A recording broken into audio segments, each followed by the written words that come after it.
Добрый день, дорогие друзья! С вами снова я, Сергей Зинин, и это очередной выпуск передачи «У камина». И сегодня у нас в гостях Чиконцев Тарас Александрович, руководитель волонтерского центра, то есть волонтерского штаба «Мы». Здравствуйте, Тарас Александрович! Добрый день, здравствуйте. Расскажите, чем занимается ваш штаб и как давно он создан, сколько человек в нем состоит? Наш штаб буквально 3 года назад получил статус регионального волонтерского центра. Основное направление, которым мы занимаемся, это социальное волонтерство, то есть это оказание помощи людям, оказавшимся в трудной жизненной ситуации, людям с ограниченными возможностями здоровья. Мы существуем уже достаточно давно. В этом году нам исполнилось 10 лет. Когда мы начинали, у нас было всего 4 волонтера. Сегодня мы разрослись до большой организации, до целого волонтерского центра, который насчитывает около 60 волонтеров. Как можно попасть в вашу команду? В нашу команду попасть очень легко. Самое главное – это искреннее желание помогать людям, быть полезным и, конечно же, проявлять заинтересованность, потому что волонтерская работа требует большой самоотдачи, много уходит времени и сил на то, чтобы заниматься этой деятельностью. Это очень важно. Желание, время и умение совмещать свои собственные возможности и учебу, и работу с волонтерской деятельностью. С какими учреждениями в город вы сотрудничаете? У нас достаточно много социальных партнеров в городе Нижневартовске и за его пределами, но я хочу назвать основных партнеров. Конечно, это учреждения культуры города Нижневартовска, ДК «Октябрь», Дворец искусств, Центр национальных культур. Это учреждения социального обслуживания, среди которых Центр социального обслуживания населения «Диалог», многопрофильный реабилитационный центр, в котором мы сейчас находимся. Это дом-интернат для престарелых и инвалидов. Это, конечно же, некоммерческие организации, которые занимаются сопровождением и оказанием помощи людям с ограниченными возможностями здоровья, среди которых благотворительный фонд паллиативной помощи «Океан жизни», благотворительный фонд «Во благо». Конечно же, это инклюзивные центры для людей с инвалидностью, «Алые паруса», «Саммит». И это учреждения образования и медицины, и управление по социальной молодежной политике, молодежный центр, городской добровольческий центр. Это и сообщество предпринимателей, и крупные предприятия, такие как Сибур. Вот у нас основной список наших социальных партнеров. Хорошо.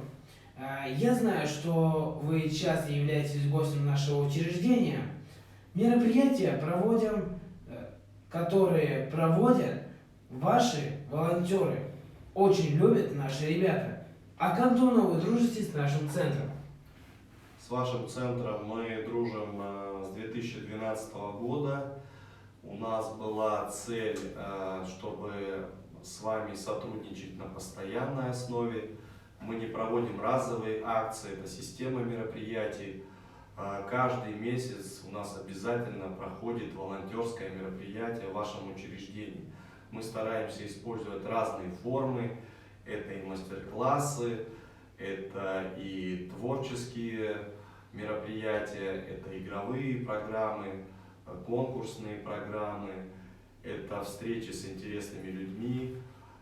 Для нас важно, чтобы форматы, которые мы используем в работе с вашими воспитанниками, с вашими детьми, подопечными, чтобы они были им интересны, полезны и помогали им социализироваться в обществе, реализовывать себя, развиваться и поддерживали их, самое главное.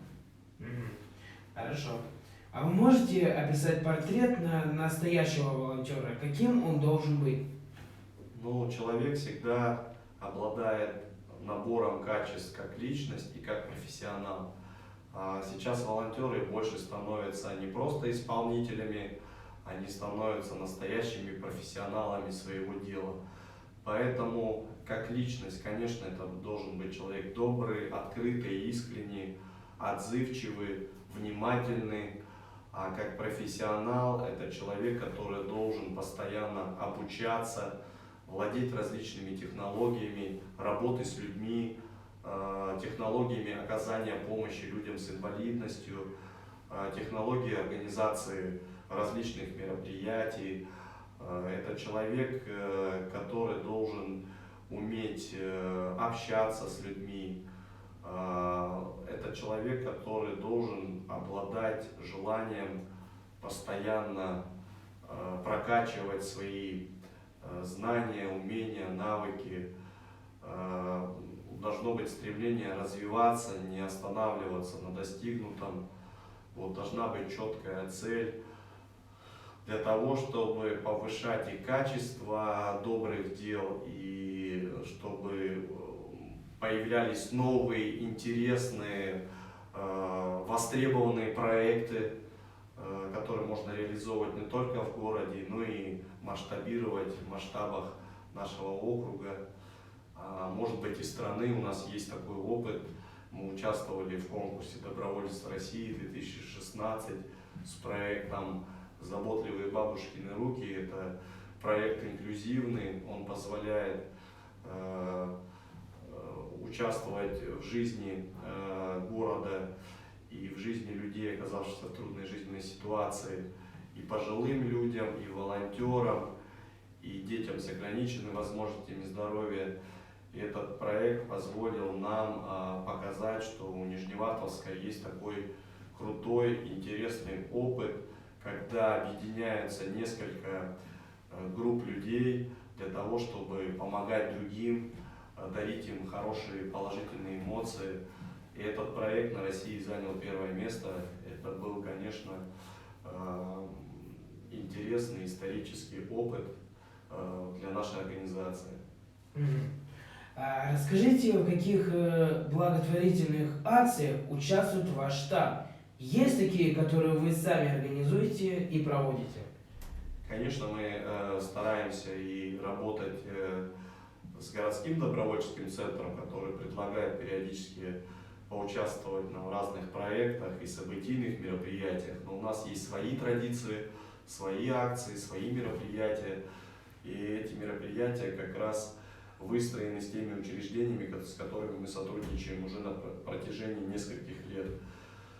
Мы проводим ежегодно в рамках осенней недели добра, весенней недели добра несколько акций. Они связаны и с благотворительностью, и с оказанием помощи.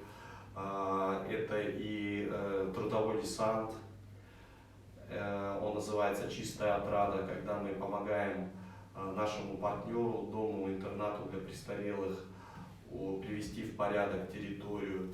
Это и проект «Заботливые бабушкины руки», в рамках которого мы делаем вместе с пожилыми людьми и с волонтерами, и со всеми желающими поделки, которые мы потом дарим детям с ограниченными возможностями здоровья, детям с онкологическими заболеваниями, которые длительное время находятся на реабилитации в больнице. Естественно, что есть проекты, которые связаны с помощью малоимущим семьям. Это сбор продуктовых наборов, средств личной гигиены, самых необходимых вещей, сезонных вещей. Вот, всегда, каждую зиму и весну мы подобные акции проводим. Конечно же, не забываем про самых маленьких детей, которые по стечению обстоятельств остались без опеки родителей, без попечительства.